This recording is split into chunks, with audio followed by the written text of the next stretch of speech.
أعوذ بالله من الشيطان الرجيم. بسم الله الرحمن الرحيم. الحمد لله رب العالمين، وصلى الله وسلم وبارك على عبده ورسوله الأمين وعلى آله وأصحابه والتابعين. اللهم لا علم لنا إلا ما علمتنا إنك أنت العليم الحكيم. اللهم علمنا ما ينفعنا وانفعنا بما علمتنا وزدنا علما. رب اشرح لي صدري ويسر لي واحلل عقدة من لساني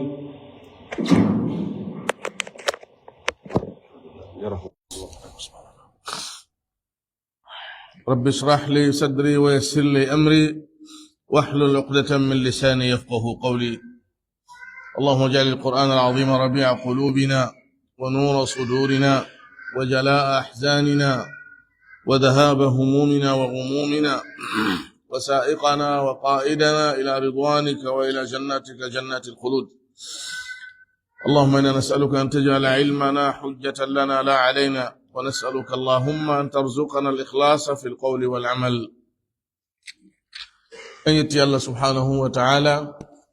الله جوميراو تدو توودو مودو سينيدو هرتوردو جيغول دننا نانغال يتوري إذن جرنا ما weltanomo do kala nema e bural e teddungal e yurmende.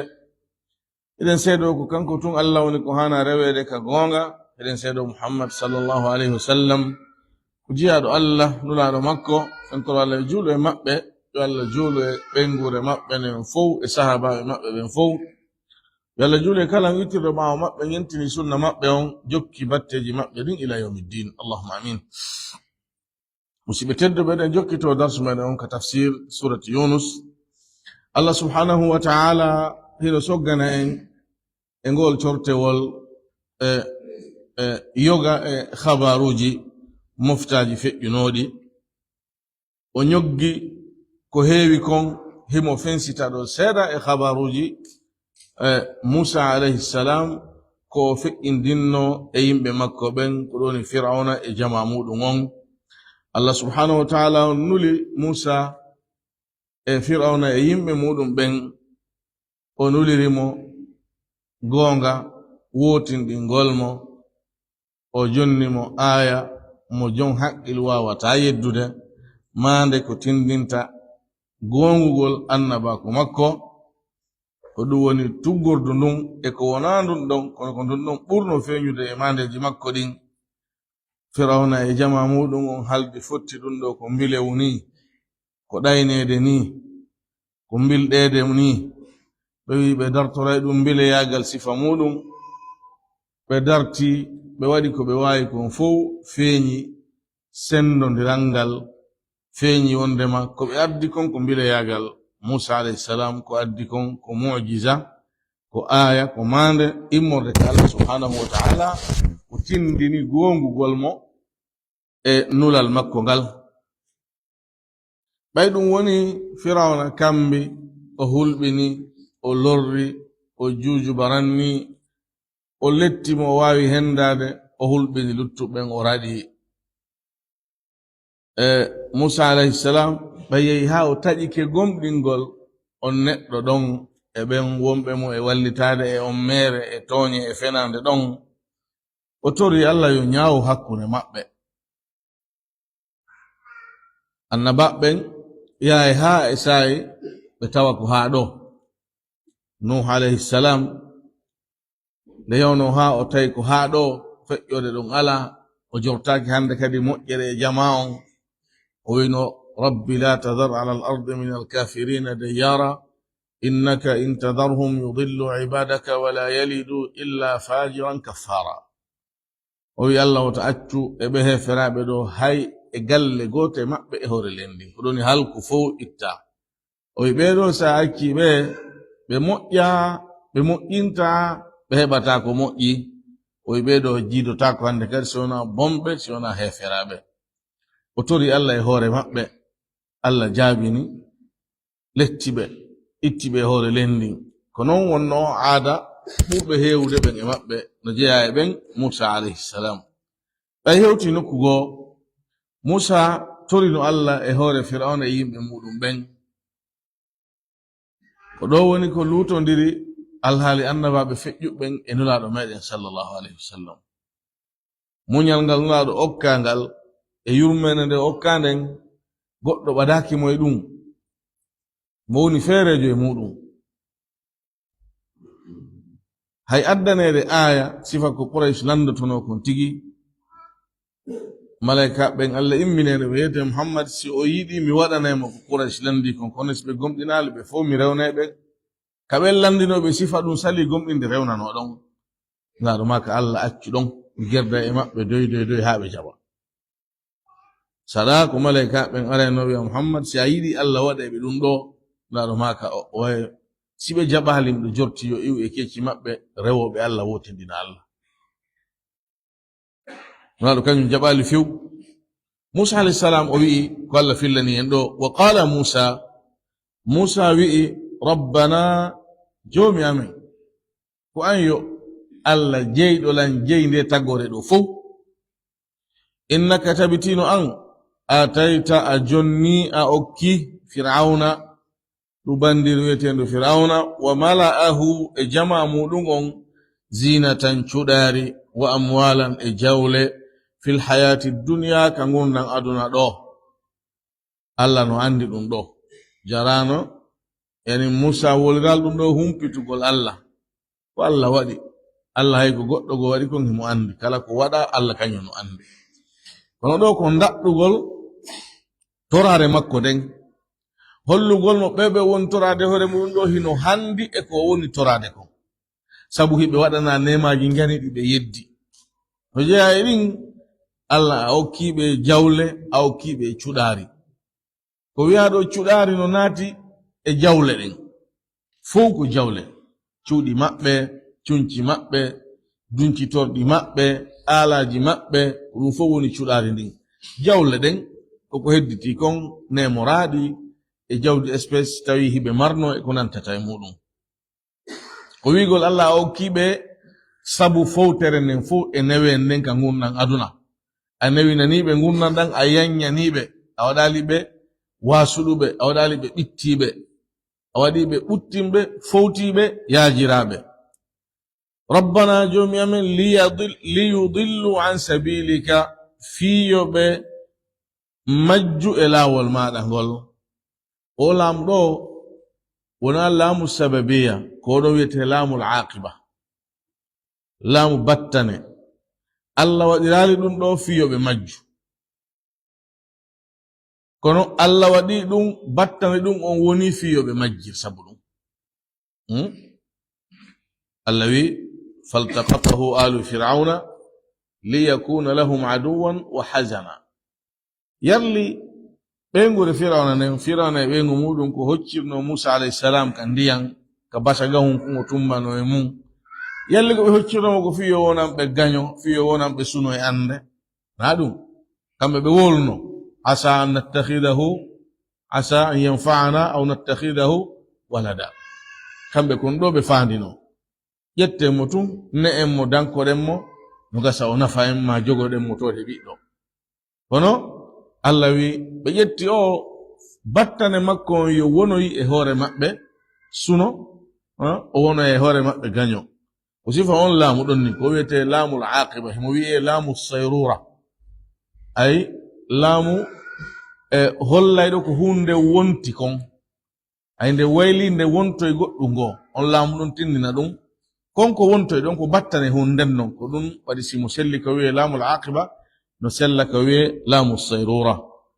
idan wiyen ɗo rabbana jomi amen a okkiɓe ɗum ɗo liyudillu fi battane maɓɓe on e ɗum yo wonu majjugol an sabilika e laawol maɗa ngol woɓɓe no jangi ɗo liyadillu fiyoɓe majju kamɓe tigi liyudillu fiyoɓe majjin ko wonaɓe e laawol maɗa ngol an Allah jangiji ndino yiɗi selli tindini wondema jawle ko Allah okkiɓe kon nema e fortere ko Allah okkiɓe kon wontanɓe sabu majjugol yedda Allah heforɗina nodda e nden majjere nodda e gunke ferankaku doola jamawo e ɗum ɗon ɓe woni majjuɓe majjirɓe on nema ɗon ɓe woni majjinirɓe kadi on nema ɗon hino wona e noone no ɓe majjiniri yimɓe ɓe ɗuuɗa faamu ɓen si yii ɓe e majjere muɗum e yeddugol muɗum nulaaɗo Allah on iɓe o nema e fowtere ɓe wiya joni ɓeysi ko yedduɓe nun ko hana ka yeddede nuluɗo e oɗa on ittayno o nema mo waɗi e maɓɓe. hay enen o zaman ɗo no woɗi fitinorayɓe jawle e teddungal e fowtere aduna ko woɓɓe mari, no woodi fitinorayɓe hettare occident nden eni portoɓɓen hettare maɓɓe nde ɓewne muɗum hettare aduna yanke no woodi fitinorayɓe ɗum wiya ɓesina e gonga wonno hare no ɓe ala ɗum ɗo ɓe ala ɗum ɓe ala ɗum na sifa ɗin haalaji ɗum ɗon fuu ko noone e majjugol e majjingol. o wi rabbana jomi amin itmis ala amwalihim bonnu jawle maɓɓe ɗen. attams ko woni ɗum ko mehugol hunden ittame. allah wi ya ayuha alladina utu lkitaba aminu bima nazzalna musaddiqan lima maakum min qabli an natmisa wujuha ko attine men mehata men itta ma men wayla geece ɗen fana ruddaha ala adbariha ayɗe itte ka yeeso ga ɗe nattire ɓaawo ko mehugol hunden ittande few. ɗum ɗon non mehugol jawdi ittande juuɗe jom mayri ko halkugol ndi ko bonnugol ndi. itmis halku bonnu ala amwalihim jawle maɓɓe ɗen washdud soku ala qulubihim ɓerɗe maɓɓe ɗen fala yu'minu hara ɓe gomɗinta hatta yarau l'adab al'alim ha ɓe yi'a lette musuɗe ɗen. oɗoni allah ɓaytum ɓe ƴetti nema maɗa on ɓe dartori dina maɗa kan ɓe salike ɓe sakkike jaɓuɓe ɓen lettirɓe jaɓugol jawle ɗen e juuɗe maɓɓe lettirɓe ɗalugol ɓe gomɗinal tawa ɓe gomɗini wo ñande ɓe yi lette ɗen. yalli gomɗinal nafay ɗon gomɗinal nafata ɗon hay ko ɗoni hara haysi ɓe gomɗinay ko gomɗinal ngal nafataɓe ala e neɗɗanke si wona o mayata o gomɗinali kono yalli gomɗinɗo fof gomɗinal muɗum hino nafi ɗum la ko gomɗinɗo on ko atti ɗeɗɗere mayde hendade mo ko on ɗon gomɗinal muɗum nafata ɗum. allah wi hal yanzuruna illa an ta'tiyahum almalaikatu aw ya'tiya rabbuka aw ya'tiya ba'du ayati rabbik yawma ya'ti ba'du ayati rabbika la yanfa'u nafsan imanuha amanat lam takun amanat min qablu aw kasabat fi imaniha khayra. o wi nokkugo falamma ra'aw ba'sana qalu amanna billahi wahdahu wa kafarna bima kunna bihi mushrikin falam yakun yanfa'uhum imanuhum lamma ra'aw ba'sana sunnatallahi fi alladhina khalu min qabl. allah wi ɓayri ɓe yi'i lette amen ɗen ɓe wi min gomɗini allah kanko tum min yeddi ko min laatino meɗen shirka. allah wi nafataɓe noon fewndo ɗon ngal gomɗinal maɓɓe ɗon. idan musa alayhi salam o tori e hoore ɓeeɗo o noone du'a ɗo. qala allah jaabi qad ko goonga gomɗi tabiti ujibat jaabinama notama da'watukuma noddandu moɗon ɗum onon ɗiɗo on ɓe ɗiɗo ko fi goto nano e wolede musa e harun. ko musa tun fillahi no tori ko ɗum ayan wi wa qala musa allah wiyali wa qala musa wa harun kama ko ɓe wi musa alayhi salam o tori harun alayhi salam ammini toriɗo e amminɗo ɓe ɗiɗo non ko ɓe toriɓe ayan ɗo ko dalil ɗum. allah wi noddandu moɗon ɗum torare moɗon nden onon ɗiɗo notama jaabinama fastaqima feewe wone e peewal ngal wone e diina allah kan wone e yamirore allah nden. dare annabaɓe allah no wiya yo feew sa fewtiɗo hande goɗɗo harana wiyeteɗo kohojo e nokku on na mawɗo musidal na towo alluwal e gandal na marɗo laamu hay hunde simple aden tun aynimo feewu musidɗo feewu sa waɗnayla o yahay ka sariya seytina e moƴƴa ma wimo yo hulu allah seytina e moƴƴa o wiyete jon kadi mi feewa hara wiyede yamirede peewal ko annabaɓe allah yamira. allah no yamiri ɗum no laaɗo sa sallam woyi fastaqim kama umirta fastaqim kama umirta wa man taba ma'ak fewirno yamirirɗa non wota oño few ko Allah nodduma e muɗum kon haaɗa ɗon ta goto suynire goɗɗum ngo ha poɗire nano ma poɗire ñaamo an e kala on gomɗinɗo tuubi wondi e maɗa Allah wiɓe ɗo kamɓe ɗiɗo kadi yoɓe feewu wala tattabi'anni wotadde ko satti wo on jokku sabila alladhina la ya'lamun laawol ɓen ɓe anda ɓe anda gonga ɓe anda tawhid ɓe anda diina Allah kanko ɓe andi wo sa rewi ɗo a hewtoyayɗa sa rewi ɗo a hewtoytaɗa gandal aduna yankewal amma fi diina ɓe anda hay hunde muɗum Allah wi ɓen ɗon wota jokku laawol maɓɓe ngol dey haysi ko on enɗan haysi ko on musidal ko on gorol haysi ko on kawtal haysi ko yummama e ɓen ma si woni ɓe sifori wongol ɓe anda ta jokku laawol maɓɓe ngol fewu diina kan mbeleɗe ala négociation ala sabu ala nder ton enɗan ala ton diina kan koko Allah addi kon ɗum ɗon tun woni diina kon ɗon tun jokkete kala mo tawtodirɗa nder ton ko hangen ɗon hawti haaju kala mo a tawtodirali nder ton an wonu ɗon ko hedditi kon fiye kuuji aduna mo hawtuma e muɗum on régla e ɗum feere amma ka diina Allah wi wala tattabi'anni sabila alladhina la ya'lamun ta on jokkude ko satti wo ko satti onon ɗiɗo ko Musa e Harun wona e wolanede ta on jokkude onon ɗiɗo ko satti wo ko satti laawol ɓen ɓe anda wajawazna e nder ɗum Allah yamiri Musa yo ƴettu bani Israil ɓe yalta ɓay lette Firawna ɗen tiiɗi e hoore maɓɓe sonja makko on feƴƴiti Allah yamirimo yo ƴettirɓe jemma o yalta wa awhayna ila Musa an asri bi ibadi Allah wahine makko ƴettu jeyaɓe am ɓen jemma yalton yahon ko sunna Allah ka aduna ɗo si a ɓittike ka wonɗa ɗon tawi a ala hisinde diina maɗa kan ma wonki maɗa kin e jawdi maɗa ndin koya eggu ɗaɓɓoya ka hisi ka wonata hisa Allah no wawi hisinde ɓe jiyaɓe mum e annabaɓe mum kaɓe won ɗon wadda malaika wallitoɓe ma o waɗa lo'ere e ayɓe maɓɓe ɓen o kaɓe dole e hoore maɓɓe mo wawi wadde ɗum kono nde wonde o yamiraɓe ɓe yahu ɓe dugu ɓe potto haray joddagol e diina muɗum kan ka tawata ka hisata wiya ala koti wawi a heɓata ka juula julde jama ma min newnanaka waɗugol ka juule ka leydi ga min newnanaka waɗugol ka jange nayo moɓe ɗum na hujja yeeso Allah ko tawroya Allah a fama diina ma a rewirade Allah no haniri no ko a yaltoyndi leydi ɗo yaha e leydi go Allah wi inna ardi wasiya fa iyaya fa'budun leydi andi no yaaji yo min woni ko rewato Allah wi ɓe yaltuɓe yaha o andini ɓe non kadi ko ɓe jokkiteteɓe ay yalte yahon gundon hittinon hara on ñegali on nennaki ka yaltugol yalton law jemma on nattunnalngol lawol jemma on fu har ɗon yaade wa awhayna ila Musa an asri bi ibadi innakum muttaba'un ɓe yalti weeti bimbi Firawna e jama mum on yi'ali banu Israil ɓe wi he ɓe yalti Firawna wi jokkeɓe hendoyo ɗon ɓe ko satti de o taɓe lawo o moɓi koneli makko ɗin o yalti o iwtiri ɓawo maɓɓe himo hooli ko ɓuri mo ala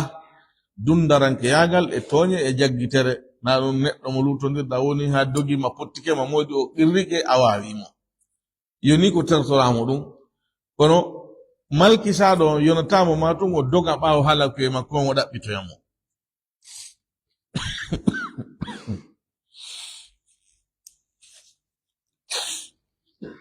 ɓe yalti Allah ko ɗum woni ngi fillanade ɗo o wi wa jawazna min lumbini bi bani Israil banu Israila en albahra ndiyan ɗan ɓe yalti ɓe yahi Firawna jokkiɓe yehi ha ɓe hewtiɓe moggo ka ndiyan ka maayo ɓe haynodiri fewndo ɗon Musa jama mum hewti ndiyan ɗan Firawna jama mum no ɓawo maɓɓe to ɓe haynodiri Allah wi falamma tara al-jam'an qala ashabu Musa inna la mudrakun yimɓe Musa ɓe wi he en hendama hino ayɓe ɓen e hino ndiyam ɗam. Musa wi nano woniri kalla inna ma'iya rabbi sayahdin. O wi wawa wonde kanko wi yo en yaltu himo wonde e an o hollay lankare ɓe o fewnay en mirawol. Allah yamirimo yo tappir tuggordu makko ndum ndiyam ɗam maayo ngon. O tappi maayo ngon, maayo ngo seeki. Allah wi fan falaka ngo seeki, sengo be waywa fello njano, fa kana kullu firqin kattawdi al-azim. Ɓe yolli ɗon njorndi. Allah wi fadrib lahum tariqan fil bahri yabasan. O wi tappan ɓe ndiyam ɗan laawol feeranay on ɗon, laawol yorngol ken. Hara no yori ken hino ndiyam ga, laawol yorngol ken, subhanallah. Ɗum ɗon no yowno ko yilta Firawna andina ɓe ɓeɗo no ayna, no hiwa, no kippa. Allah wi mo kadi la takhafu darakan wala takhsha. E jangi ngo la takhaf darakan wala takhsha. Wota hulu na hewtitede hende wona loƴagol ɗon yolo. Allah yamiri ɓe yollo ɗon, ɓe yolli. Ka akhbar banu Israil ɓay hadith jolali ko gongini ɓe ma hina ko min Israiliyat wona kadi mustahil. Allah waɗan ɓe laawi 12 banu Israil ko ɓe gori 12 gorol be e laawol mum. Balɓe wi e nder hakkunde laawi ɗin ɓe be no renti ɓeya fiyo ɓernde ɓuttu hay goto mo be anda ɓeya loƴaki yolaki mo be no hisi. Almuhim ɓe yolli ɓe yahi. Firawna e jama mum on ɓay hewti ka pencen, o huli yollagol nder ɗon wonde haqqille ɗen arta e gonga. Kono si koddoriye on tippike yite reyata no wurnanata. Ko ɗum ayiyay otowal no sona ɓaawo goɗɗo pipipipipi ko juuti haray mo dari ha ngal tappamo. O nanta kanko jama fu nana ɗum no sonka kadi e makko hara kanko mo dari. Firawna wiino ɓe o kañum woni jooma maɓɓe ɓurɗo towude ana rabbukumul a'la. Himo andini ɓe ala ko o ronki, ala ko o gaynata. O wata arde ha ɗon o hula o yilto dundarankeyagal makko ngal taw go'o. Ka akhbar ɓe wi Jibril ari fendo ɗon ɓay woni e Firawna sikke o yolloto ka o yollotako. Jibril arno fen ɗon ari e puccu deyu. Firawna ko puccu goru waɗɗino. Wardi o puccu deyu fewndingu waɗɗede, yani fewndingu jokkede. Ngon ari rewi yeso puccu Firawna ngun tungu jokki. Ngu yolli. Yeso jo yolli ko ɗutte ɓaawo ɗuttita fo yolli. Ha ɓe gani tumbade ka nder laawol ka nder ndiyam. Allah hiɓɓindiri ndiyam ɗan e hoore maɓɓe. Loƴi ɓe ɗon lettiri ɓe ɗon loƴagol ha bonni fi maɓɓe ɗon. Musa e jama mum on no dari ka pencin to no seedi ɗum ɗon no renti. Te wonani ɓe nema, wonani ɓe ɓuttu ɓernde, sabu ala ko weltinta waɗaɗo wande warɗo mo on foccete yeso ma. Yo nanno tun o foccano sawru hunde kaari naam weltinaymo, kono woni ko yeso makko ɗon o wallina o focca ɗum no weltina wallina o ɓernde haysko sawrute haysko sawrude. Na feere si ɗum woni lette luttaɗe fillede sifaɗe lette ɗo. Allah ko ɗum woni en raɓɓindinande ɗo. O yiwa jawasna men lumbini bi bani Israil al-bahra maayo ngon. Fa atba'ahum jokki ɓe Firawna o wa junuduhu e konu muɗum ngun ɓe jokkiri ɓe bagyan bewre wa adwan e jaggitere ɗaɓɓitere. Hatta idha adrakahu al-gharaqu ha ɓayri hendike mo ndiyam ɗan loƴere nden nangimo. Qala o wi amantu mi gomɗini annahu wonde no ko woni la ilaha reweteɗo wo ala illa alladhi siwana on amanat bihi banu Israil on mo gomɗini banu Israil wa ana min almuslimin mi jayama e jebbilaniɓe Allah ɓen. Ɓay o wolingol konngol ɗo yarli ɗum nafayno fewndo ɗon nafata hari maynden hendike mo. O jaaba hon ɗum Allah wi al'ana e ko joni non gomɗinta ɓay hewti ɗo wa qad asayta qablu gomɗi a yeddino ko atti a duumike e ɗum a feŋike e ɗum wa kunta alatinuke min al mufsidina jeya do e ben bombe jeya do e ben bonnobe ko fen do non gomdinta ka tawta do laawinoke dambugal tububu e sokanamama ko fen do non gomdinta asiforino dumagol e yeddugol e wopugol yamirore Allah asiforino bonnere fal yawma aw hande do nunajjika men dandirte bi badanika bandu mada dum Allah wi mayden nde tultata hala kuyon don o jeeto e halkabe kono Allah o wi mi hisine bandu mada dum yani o tajondirta bandu ndun du nyamotako liddi nyamatando Allah halka ruhon acca don bandu ndun hindu hisi fi honnun banu Israel be holtanoko eske o maayi hakke ko be andi neddon ko bandiru dundarankeru kambe harbe kontimo ko extraterrestre yani mo fe'i mayde Allah wi acca don bandu makko nun dandira mo dun don yani acca na mo dun don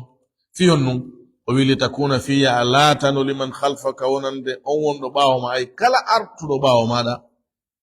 ayatan mande tasakuye waji tordum wa inna kathiran tabtinon ko dudi minan nasi e yimbe ben an ayatina wonande aya jamen de la ghafiluna wallahi ko welsinibe ay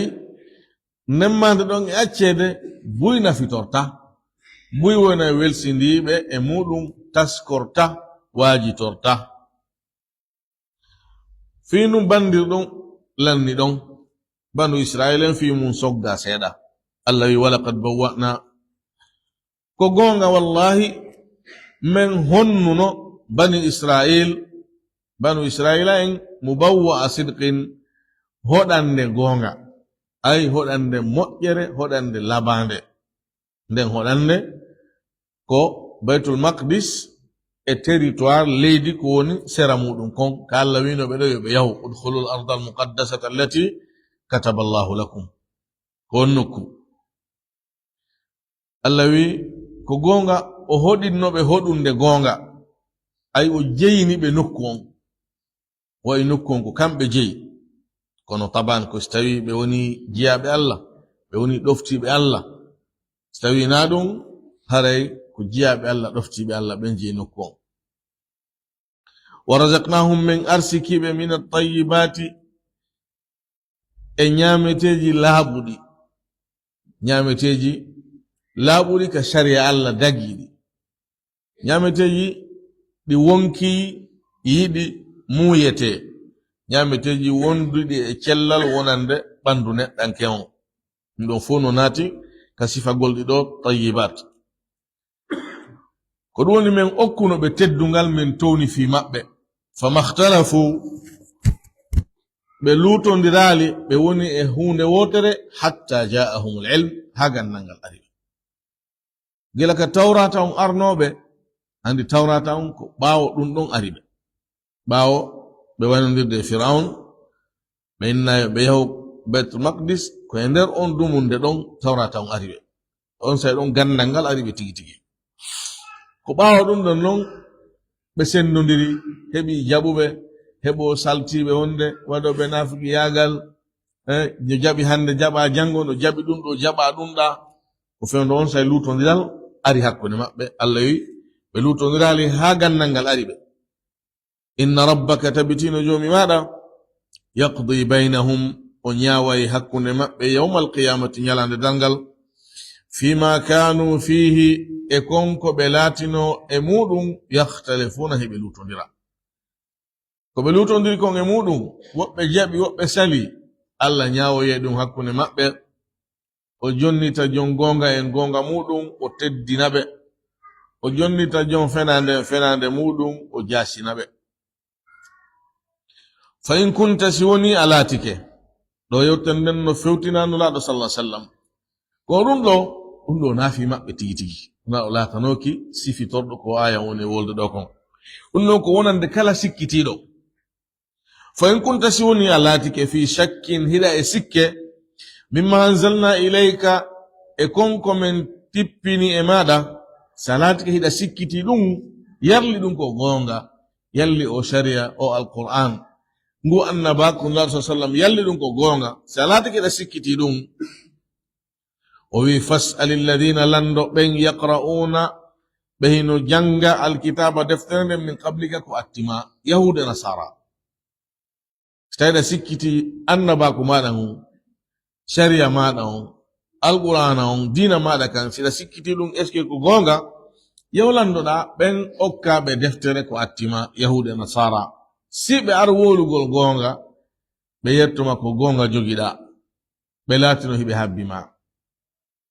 fiinulaaɗo sa sallam no windi e defte maɓɓe alquran no janti ɗum allah wi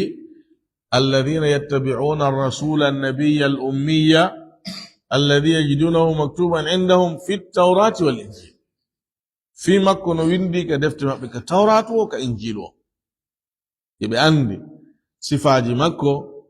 heɓe andi iwdi makko heɓe andi nokku ka o jeya heɓe andi nokku ka o ferata ɗon heɓe andi sifa mofte makko ɗen heɓe andi qibla makko on ko honto ɗum fof no windi ka defte maɓɓe ko attino alai sallam jibinede duuɓi gila fe on tawrata injil tippina allah wi yewlandoɗa haɓe ɗum ɗo ko wiigol quraish yahe landoɗo yahude nasara ko wiigol kala sikkitiɗo kala mo hoolaki kala yedduɗo yewlando fiyo fof fotu e muɗum yewtere nden tugga e nulaɗo sallallahu alayhi wa sallam kono ɓe latanoki ɓe sikkiti few laqad wallahi ko gonga ja'aka alhaqqu arima gonga kan min rabbika immorde ka jomi maɗa fala takunanna wota latodey ko satti wo min almumtarin jeyaɗo e ɓen sikkitiɓe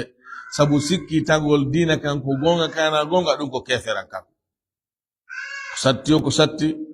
wota sikkito est ce que dina kan ko gonga yo laɓane pos wonde makko ka gonga ko ibborde ka allah nulaɗo sa sallam ko nulaɗo allah ko annabajo allah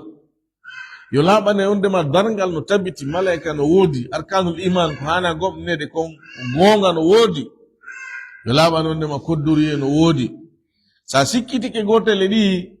haray a waɗi ni dina maɗa kan hunde waɗnde ni nden na ñiɓunde nden ko nde wodaka dina kan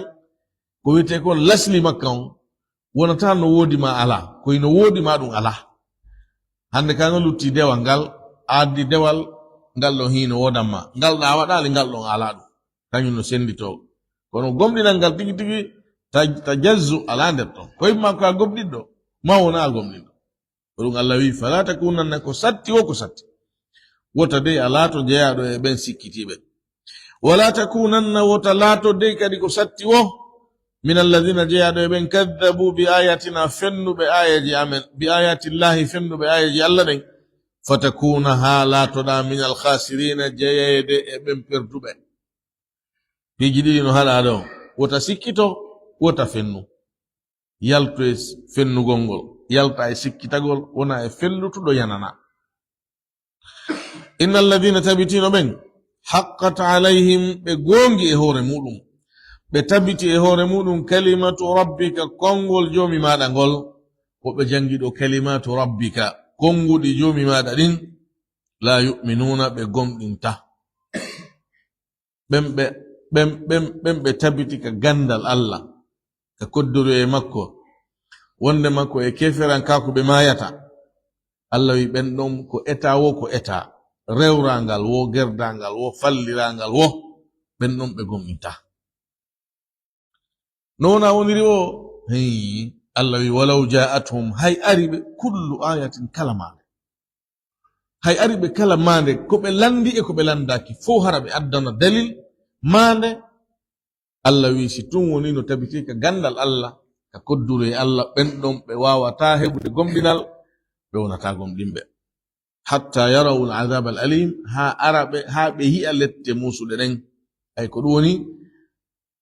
kamɓe on ɓe gomɗinta sona tuma ɗeɓɓere mayde hendiɓe ɓe yii ka ɓe fokkiti ɗon lette e tana ko habbiɓe kon musidɗo si allah okkima gomɗinal welto yetta allah tambitoɗa ɗum ko ngalu okkaɗa hay hunde a waɗa fiya heɓu ɗum naam hiɗa suɓi gomɗingol ko gonga kono suɓagol maɗa ngol ko ɓawo suɓagol Allah ngol wama tasha'una illa an yasha Allah. Mo Allah windana on gomɗinal rewrangal wo wonata gomɗinɗo. Kala ko eta o sakkitora e salagol o lutta e ɗum. O aya ɗo e ko nantata e makko ko ayatu tasliya wonande nulaɗo sa sallam, ayaje foygintiniranɗe nulaɗo sa sallam dongal ñanal ngal ɓe rondino ham yo fuu gomɗi yo fuu natukal islam. Kono Allah no andi ndema o ndema wakkilo ya Muhammad kono ko wakkilɗa wo wodaɓe gomɗinali, sabu ko gandal Allah no tabite woɓɓe wonde ɓen ɗon ɓe wawata gomɗinde. Allah wi walaw annana nazzalna ilayhimul malaikata wa kallamahumul mauta wa hasharna alayhim kulla shay'in qubula ma kanu liyu'minu illa yasha Allah. O yara min tippin e maɓɓe malaika ɓen ko ɓe landi koyo malaika ɓen armin yi'aɓe, hara Allah tippi malaika ɓen ɓe yiri ɓe gite maɓɓe ɗen. Mayɓe ɓen wolani ɓe, mayɓe wattina ɓen, mo ɓe noddi adem mum e weldi mum he kadina ko gonga gomɗin. Allah wi ɓen imminani ɓe kala ko ɓe landi. O wi ɓe wawata gomɗinde si wona Allah yiɗi ɓe gomɗi. Hara okkede gomɗinal ko okkede ngalu ko okkede teddungal ala yeru muɗum kañum tu waywa non. So Allah okkima ɗum tambo ɗum, jogo ɗum, weltor ɗum, hiwu ɗum, rena ɗum, ko ɗum woni fima amara dokkal hewtowal ɗum. Sa yebi ɗum hara a yebi ko ɓuri e mawnude e dokkal ko Allah okki neɗɗanke. Nde tawno Quraysh no feŋi fewno ndeñande e salagol, Allah no adda de ayaje ɗo sabu hulɓingolɓe hulɓiniraɓe alhaaliji feƴƴinoɗi, andina ɓe dow awa ɓe feƴƴunoɓe e hinongal ɓe rewrano, andina ɓe wondema kala e maɓɓe mo mayde hendi kadi o nodday gomɗinal nde ñande e hewna noon hara nafotamo. Jonnon ɗo e ɗum wotamo acca e maɓɓe ha hewta ɗon yo noto e gomɗinal ngal ko atti hewtude ɗon, sabu si hewti ɗon nafatamo. O wi falawla kanat qaryatun, falawla woɓɓe firi ɗo falam ay laataki, falawla kanat laataki qaryatun saare hoɗo wodaka hay wotere cayɗen amanat gomɗinde ɓawo yimɓe mere on yi'ude lette ɗen fa nafa'aha nafiɓe imanuha gomɗinal mere on kañum saare nden yimɓe saare nden illa qawma yunusa si wona yimɓe yunus ɓen. Bi Allah fuɗɗi tagude saare hay wotere yimɓe muɗum salaki gomɗinde, yehi ha lette ɗen ari ɓe yi'iɗe ɓay pellet ɗon ɓe gomɗinay, ɓe gomɗini ɗum nafi ɓe si wona yimɓe yunus ɓen ko kamɓe tun heɓi ngal teddungal ɗon. ɗo ko yetagol Quraysh ko fof ronkiri kon nafitorde ɗum wona onon nafitorta, haray ete gomɗinon ko atti on saayi ɗon hewtude on. O wi lamma amanu ɓen ɗon ɓayri ɓe gomɗini kashafna anhum men ittuno e maɓɓe adabal khizyi lette koheran lette jasere nden fil hayati dunya ka gonɗan aduna wa matta'nahum men neminiɓe men dakmitiɓe ila hinin ha e sayi. ɓeɗo yimɓe Yunus alayhi salam goto e annabaɓe Allah ɓe Allah nelno e jama muɗum e saare wiyete nden Naynawa ɗon ko leydi Babil telen Iraq. O ari o yetti nulal Allah ngal ɓe jokki laawi aditiɓe ɓe ɓen ɓe sali ɓe salƴiti. Allah wi ɓe wa lette ɗen ara ɓe ko neɓa, o humpiti ɓe ɗum, o mooɓi cawlu makko o yalti, o accani ɓe sarle tawi Allah yamirali mo yo yaltu. O yalti o yehi yimɓe hoɗo ngon ɓay weeti bimbi ɓe yiyalimo ɓe wi he o ko woli kon ko gonga o andiraka fenande ɓay tun o yalti o yahi ko woli kon ko gonga balɗe seeɗa tun ɓe yi dowga niɓɓiti henani ɓe hii ko Yunus wi kon ko haqiqa ɓe tori Allah yafuye ɓe tuubi ɓe rutti Allah ɓe fop maɓɓe ɓe hawtodiri ɓe tuubi ɓe tori Allah yo yaafoɓe Allah ko yaajuɗo yurmede o yaafi ɓe tawi lette ɗen fuɗɗaki tippagol e hoore maɓɓe kono ɗe ɓarike ɓe ɗe hewtimo go Allah yaafi ɓe towniti lette ɗen itte maɓɓe amma Yunus alayhi salam o yaltino o yahi o waɗɗoyi laana kan heɓi ella yimɓe makka on ko aada maɓɓe ka laana kan heɓi ella o ɓe ɗaɓɓa e goɗɗo ɓe bugo ka ndiyam ɓe inna ko ɗum ɗo ma ko ɗum ɗa ɓe wi ka laana amen wowa heɓude ella doguɗo murti koho muɗum no nder ga murtuɗo ele koho mum no ga jonno hay goto e taw kañum ɓe yi waɗen urba mo inde mo yalti o ɓe waɗi urba yalti Yunus ibnu Matta ɓe hendimo ɓe bugi ka ndiyam Allah wi fasahama fa kana min al mudhadin ɓe waɗi urba on inde makko ne yalti faltakamahu lhutu wa huwa mulim lingi moɗimo Allah waɗi ɗon prison makko lengingi moɗimo o woni ka nder reedu maggi ka woni nder ton o andi tenele o bonni Allah kanko kadi o rutti o tuubi o arti Allah subhanahu wa ta'ala o tori Allah o yahfumo Allah wi wadhannuni o askintinna e lingi ngin nun ko lingi ngin Allah wi janto fi joma lingi ngin wondiɗɗo maggi on إذ ذهب مغاضبا فظن أن لن نقدر عليه فنادى في الظلمات أن لا إله إلا أنت سبحانك إني كنت من الظالمين o wi janto fi o humpitaɓe habaru makko tuma nde o yahuno huccitimo seytini o sikki wonde mamen lettatamo sabu ɗum ɓay o hewti ka nder reedu lingi ngin o andi tenele nan o tañƴino nonon o noddi Allah ka nder niɓe ɗon wonɗo e nder reedu lingi ka nder tetekol ka nder estoma nder ton ɗon ko niwre ka nder estoma yani ka nder fulkuro ka ñameten wonata ɗon ɗon ko niwre feerere reedu ndun reedu lingi ngin ko nder niwre lingi ngin ko liƴƴi ngeni na wonayɗi ka pencen ka hoore dow ga ko wonayɗi nder na ka nder ndiyan ton sa yahi seeɗa nder ton no niɓɓiti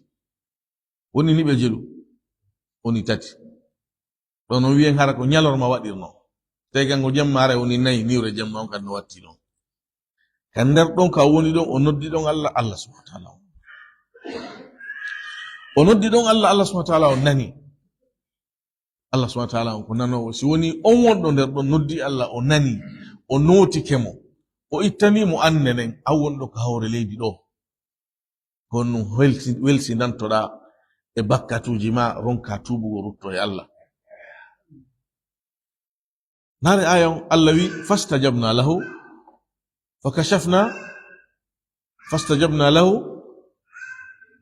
fakashafna ma Allah wi men notimo men itti annenen men itti sonja on o wi ga sod safat falawla annahu kana min almusabbihin للبث في بطنه إلى يوم يبعثون فنبذناه بالعراء وهو سقيم لينجين الله يمرنجي يونغي توتا مو كسرا كبنچين ينغي توتي مودون تاي او هبي ناونار on salaire wonɗo ka nder reedu ɗon ñolnay guringi Allah subhanahu wa ta'ala on fuɗini ɗon ko leggal wiyetengal yaqtin e makko ñawdirimo ɗum ɗon ruttimo kadi ka o iwi ɗon o yo arsalnahu ila 100,000 aw yazid o ruttimo e jama mo o ino e muɗum on o ari o tawtiɓe o andintini ɓe noddan ɗum Allah fa amanu famatta'nahu ila hin ɓe fo ɓe gomɗini ko ɗum woni aya on ko jumlani en ɗo o wi wodali heɓaki e saare hay e wotere sali e gomɗinde sanga nde yi lette ɗen fimu ɗum ɗon wolaka kono no somi nder ton gomɗinal ngal no askintinna e saare nden nafoore nden men yalli saare no gomɗinama no sallo no neftorama no ɗon ka neftorde ko yimɓe mayre on ɗum ɗo fof ko none no arabu wolirta. Si yimɓe saare moƴƴi ɓena nden ko saare moƴƴere, si yimɓe mayre boni ɓena nden ko saare bonde, ko saare toñore. Sifa wana non. Allah wi ka fillana gollen akhbarji Yusuf ko tray makko ɓen ko ariyeti ɓe mum ɓe was'alil qaryata allati kunna fiha wal 'ira allati aqbalna fiha. Lando saare nde men wonno nden e mum, saare landatake nde jaabo ko yimɓe mayre on. Ɗo kadi ko wana non. O wodali e saare nde yimɓe muɗum sali gomɗinde haa yi lette ɗen noon si gomɗini fa nafa'aha nafi nden saare imanuha gomɗinal mayre illa qawma yunusa si wona yimɓe yunus men ɓen ɗon lamma amanu ɓayri ɓe gomɗini kashafna anhum min ittuɗo e maɓɓe adabal khizi lette jasere lette koyeran fil hayati dunya ka gundan aduna wa matta'nahum min nemini ɓe ila hinin ha e sayi ko ɗoni ha mo be e lajal muɗum. Walau sha'a rabbuka hara jomi maɗa yiɗuno la amana gomɗinayi man fil ardi kon on wonɗo ka yani konko woni ka leydi ɓen wonɓe ka leydi kulluhum ɓe fof maɓɓe jami'an ɓe dendagal. har Allah yiɗuno kala wonɗo ka hor leydi ɗo neɗɗanke jinnaru ɓay ko ɓeɗo ɗo ɗaɓɓira gomɗinal kala e ɓeɗo lartono gomɗinɗo si Allah no faala. Allah wi inna sha nunazzil alayhim min as-sama'i ayatan fadallat a'naquhum laha khadi'in. O hara men yiɗuno men tippina e maɓɓe aya immorde ke asama daaɗe maɓɓe ɗen wona yankinaniɓe aya on ugginaniɓe o yani ɓe wona ɓe fuu jaɓuɓe. walau sha'a rabbuka walau sha'a Allahu la jama'ahum ala al-huda. Ara Allah yiɗuno o moɓa ɓe fuu o waɗa ɓe pewal. walau sha'a rabbuka la ja'ala an-nasa ummatan wahidatan wala yazaluna mukhtalifin. ɗum ɗo fuu ko yowondirɗum e yiɗi Allah kono Allah yiɗiral yo wonir non sabu kanko Allah faanonde nde o jogi e tawde o waɗay ko o faala. Annon si Allah yiɗi yo a gomɗin andu Allah yiɗima giggol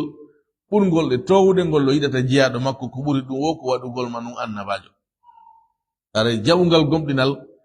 jogoɗangal e hewre soɓe gonga e maggal. O wi nulaɗo sallallahu alaihi wasallam afa anta tukrihu nnasa eko an ko a dolowo yimɓe ɓen forsaɓe hatta yakunu mu'minin ha ɓe laato gomɗinɓe.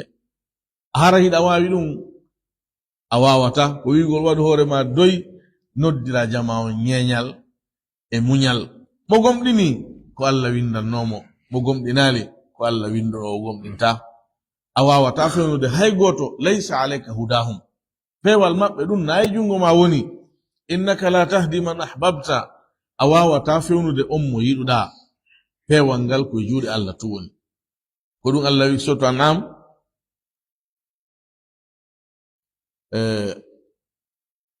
وإن كان كبر عليك إعراضهم فإن استطعت أن تبتغي نفقا في الأرض أو سلما في السماء فتأتيهم بآية. tawi ko ɓe ɗurni ko ɓe sali ko satti e ma ha yawti kerol awa so tawi ɗa wawi ƴawka kammo addanoyaɓe mande ko ɓe landi fiyo ɓe gomni ma ɗaɓɓa ka nder leydi lawol yaha addanoyaɓe ko ɓe landima kon. o wi walau sha Allahu la jama'ahum ala al-huda fala takunanna min al-jahilin. si Allah yiɗi o moɓayno ɓe fof e hore pewal ngal talaato jiyaɗo e ɓe majjuɓe. Andu Allah anda wondema Allah ko marɗo yiɗe waɗo ko yiɗi kon ko yiɗi kon noon fof kadi waɗa yani ko hoddiri kon fof waɗay ko hoddira kon kadi wawa waɗude ala rewletengal ha ɗum waɗa. wama kana li nafsin laatanaki wonki wo wonki an tu'mina ndeki gomɗinta illa bi idnillah si wona e dunga e Allah. Kala gomɗinɗo ko Allah woni ko newnanimo ko Allah woni ko arsikimo gomɗinal ko Allah woni ko okkimo gomɗinal. sa dari sahabaɓe nuraɗo ɓen sallallahu alaihi wasallam buye maɓɓe no toon a humpitike habaru gomɗinal muɗum natugol muɗum l'islam a taway no hawni. Umar ibn Khattab radiyallahu anhu ko neɗɗo jon dole num suusuɗo reedu mo ɗuɗano suusunoɗo ɗum salinoɗo l'islam ka fuɗɗode o humpiti bandirawo makko on e modi muɗum naati l'islam o ƴetti kafa yawgol waroygol ɓe wari tay benno janga don alquran surat taha bay onati modi bandira makko dogi suudi andi ko umar bay wadi hito ka bafal andi ko umar o dogi o suudi ba umar baynati wi o gonga ko mi humpiti kon sonna jo wi hon dum o wi minan on nati kal islam o wi men nati kal islam wonde hara sonna jo mari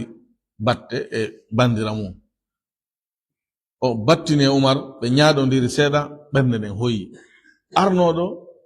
warugol be o ari o nani den ayaji den bernde den hoyi o jebbili na dunga e Allah ni na dokkal Allah ni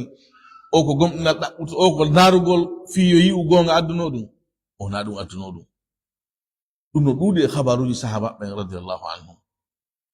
Allah yo la tanaki wonki ne ki gomdinta si wona e dunga e Allah subhanahu wa ta'ala wa yaj'alu rijsa kanko Allah wi himo wada sobungun ko doni majjere nen keferan ka ko ngun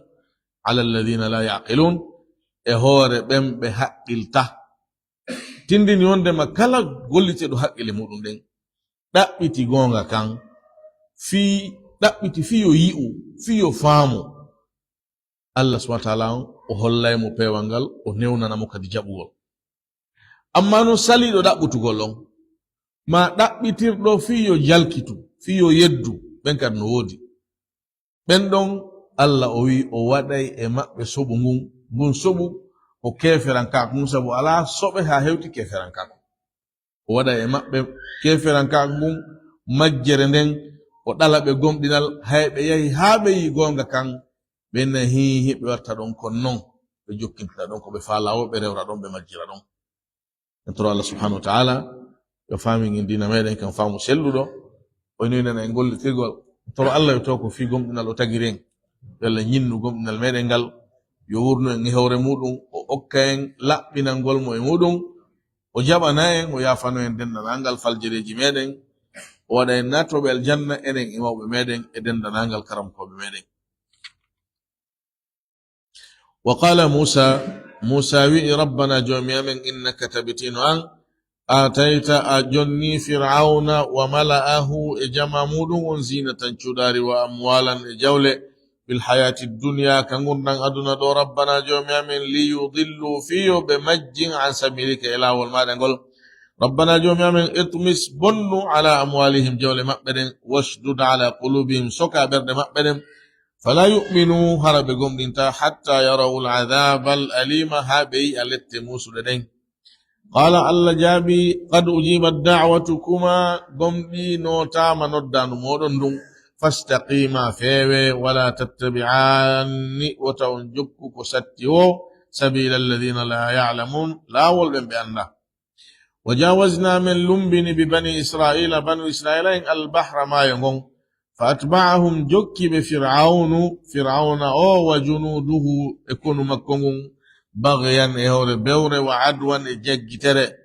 حتى إذا أدركه الغرق ها غير لجن هند كمو قال وي آمنتم بكم ديني أنه وندم تبتي لا إله إلا الذي رويته على سيونا آمنت به مكم ديني بنو إسرائيل وأنا من المسلمين ممي جياما جبلي بمن الآن إكو جوني نغم ننتا وقد عصيت نغم لي أيدين أوبي الله يميرور مكون قبلك واتي وكنت علاتك من المفسدين جياد بن بنوبة فاليوم وهند ننجيك من دندبت ببدنك فاندو ما دون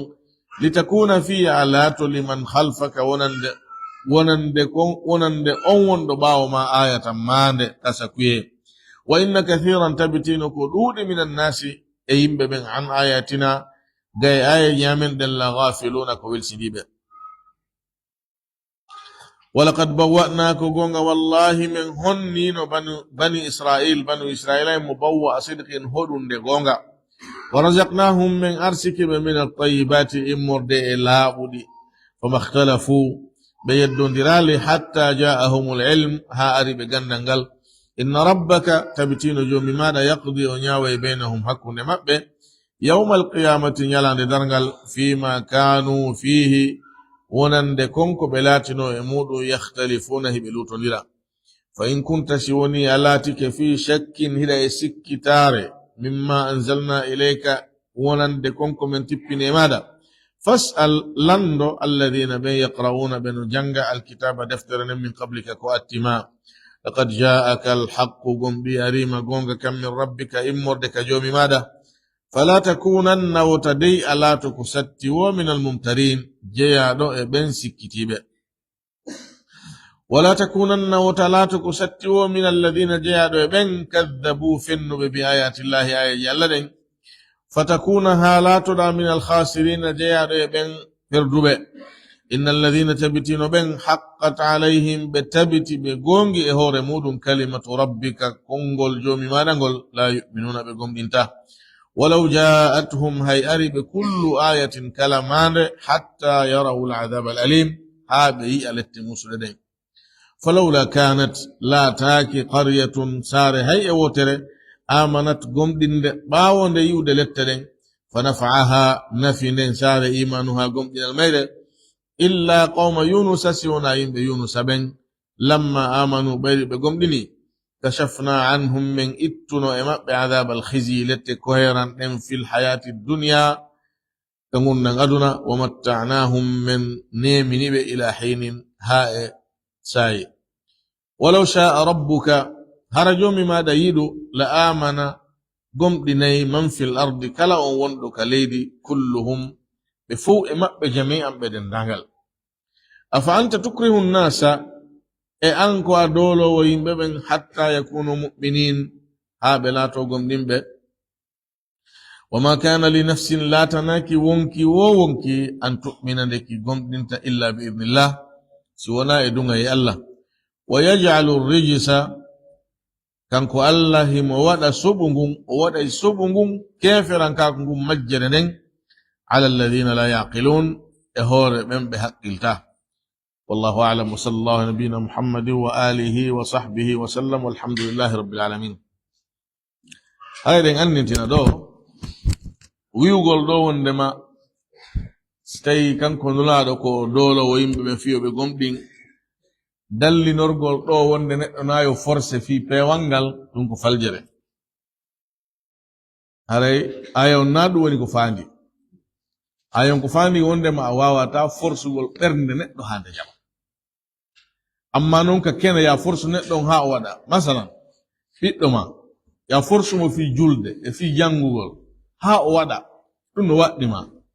kono est ce que konkol julata ɗon himo ɗa wawi force de mo ka ɓernde ha o gomɗina ɗum o hoolo ɗum ɗum non a wawata ko ɗum ɗon wonaɗa wiide a wawata ko ɗum nabi sallam wiyaɗo wawata o misal waɗɗen e ɓiɗɗo ɓayon ɗon no waɗɗima dolugol mo fi dina kan ɓeyguma wano noon e kala wonɗo e sengoley koyɗe ma no waɗɗima ya force mo fiyo juulu fiyo jangu fiyo tottu farillaji allah ɗin kono yalli konko o tottata ɗon himo fiɓi ɗum mo gomɗini ɗum mo hooli ɗum ɗum ɗon ma alay a ɗaɓɓiraka a wawata ala ko ɗum noon tum falle e sappade ɗo e tolah subahana taala yo allah waɗu en nanɓe jaaɓi